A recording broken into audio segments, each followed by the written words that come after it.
अस्सलामु अलैकुम।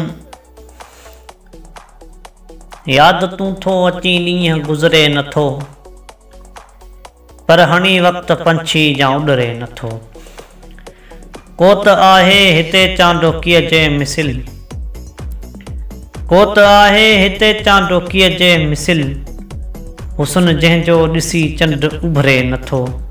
याद तू थो अची ॾींहं गुज़रे नथो, पर हणी वक़्त पंछी जा उॾरे नथो। दोस्तों, उम्मीद आहे अवां ख़ुशि हूंदा। अॻु जीअं अॼु बि वरी हिकु दिलचस्प मालूमाती वीडियो खणी अवां जी ख़िदमत में हाज़िर थियो आहियां। उम्मीद आहे हीअ वीडियो तव्हांखे पसंदि ईंदी।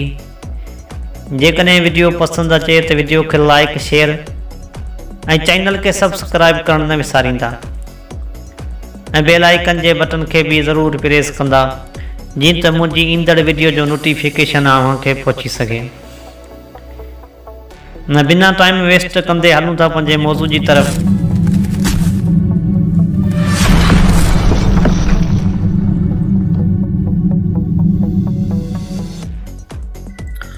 सवाल नंबर पहिरियों, उहो कहिड़ो पखी आहे जेको पंहिंजे बचनि खे खीर पीआरींदो आहे?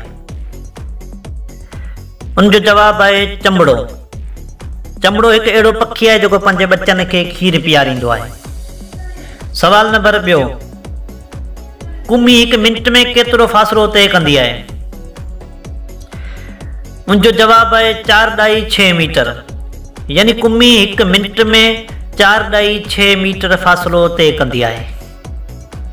सवाल नंबर टियों, उठ केतिरा मैल फ़ी कलाक जी रफ़्तार सां डोड़ी सघे थो? उनजो जवाबु आहे 10 मैल। उठ 10 मैल फ़ी कलाक जी रफ़्तार सां डोड़ी सघे थो। सवाल नंबर चौथों, बाज़ केतिरा मैल फ़ी कलाक जी रफ़्तार सां उॾरी सघे थो?